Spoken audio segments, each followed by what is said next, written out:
There's a new book that's been published. It's called The Truth About Cheating, and Gary Newman published this book, and he did a study of 20 cheating and non-cheating men, 200 cheating and non-cheating men.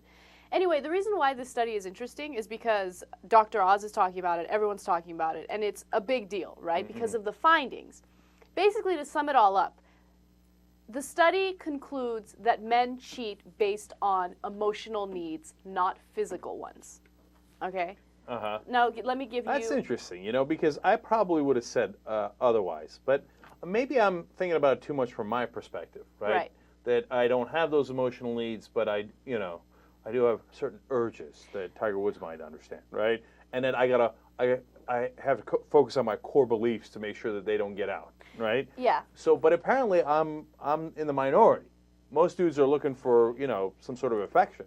Look, I think that this book and this study should be taken with a grain of salt. And Mm-hmm. why do I think that? Okay, because of the methodology behind it. First of all, the sample size is way too small. 200 people, 200 men. You can't have any real finding, any credible finding by just studying 200 men. Okay, so just keep that in mind. So Okay. And take the study with a grain of salt. The findings are still interesting nonetheless. So let's start with the first statistic. 48% of the men rated emotional 48% of the men rated emotional dissatisfaction as the primary reason for why they cheated. And maybe we're dissing the study too much, but of course it has to be a cross section, right? And if 200 could be a viable sample, it depends on how big a field you're looking at and how they selected the 200. Mm-hmm. But anyway, assuming that it's true, Anna, what's your first reaction from that?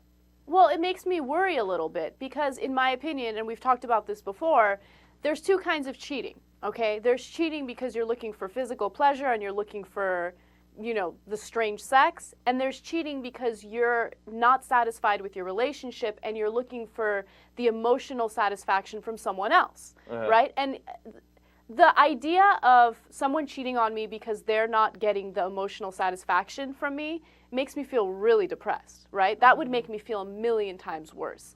So this is a little troublesome. But you know what? You can address that easier because there's the idea that guys have out of control penises, right? And what can you do with it, right? Mm-hmm. You can't tame it. But if it turns out it's mainly their emotional needs, well, you could address that a little bit better, you would imagine. And my guess is a lot of guys don't admit that because they sound like a wuss if you're like, oh, my emotional needs weren't met. Right? And you might feel that, and maybe that's a totally normal reaction. Very normal, obviously, but it's hard to say that to other guys. It's not like you're going to be drinking a beer and be like, oh, your emotional needs aren't met either? Oh, I know. Right. Yeah, I think they may not know that. A lot of guys may not even know that their emotional needs aren't met. They may be around their woman or whatever all the time and really be sick and tired of it and don't know why, or just get a certain feeling over them and be like, oh, I'm so sick of this bitch. But then never say that out loud. It's in the back of their mind, and then they act on it without knowing that's why they're acting on it. They think, oh, I'm being a man. Oh, let her by my pants. Yeah, but I don't know. Who knows? But could you just kind of hug me a little more? Right. Okay, so give me the other two But findings. hold on. But that's really interesting, too, because like you said, men do not vocalize, that they're emotionally needy or anything like that, right? So it's really in the woman's court to validate the man. Okay? And look, here's what I'm trying to get at. So what did you do after reading this stuff? Okay, so I read this study. No, I'm gonna be completely honest, okay? I read this study and the first thing I thought is, when was the last time I told my boyfriend that I really appreciate him and I love him and I think he's amazing? Oh. Right? It had been a while. It had been a while since I had sent him that random text message telling him I love him. So I did it, and I sent him a text message and I said, how's my handsome, sexy, wonderful boyfriend doing? Oh, whoa, right? And he writes me back, and he was like, it's always great to hear from my whatever. And then, he said sweet things too. So, but I think that when you're with a person for a long time, you kind of forget to continue impressing one another, and you forget to make each other feel good, right?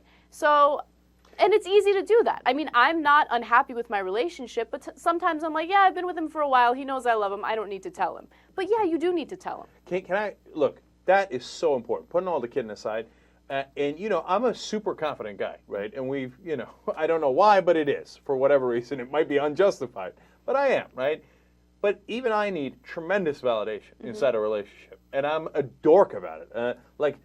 simple things like I'll wash the dishes, right? And I'll be like, who's the best husband in the world that just washed the dishes? And until I get the pat in the back, I'm like, kind of like, and then when she's like, oh, you did a good job, I'm like,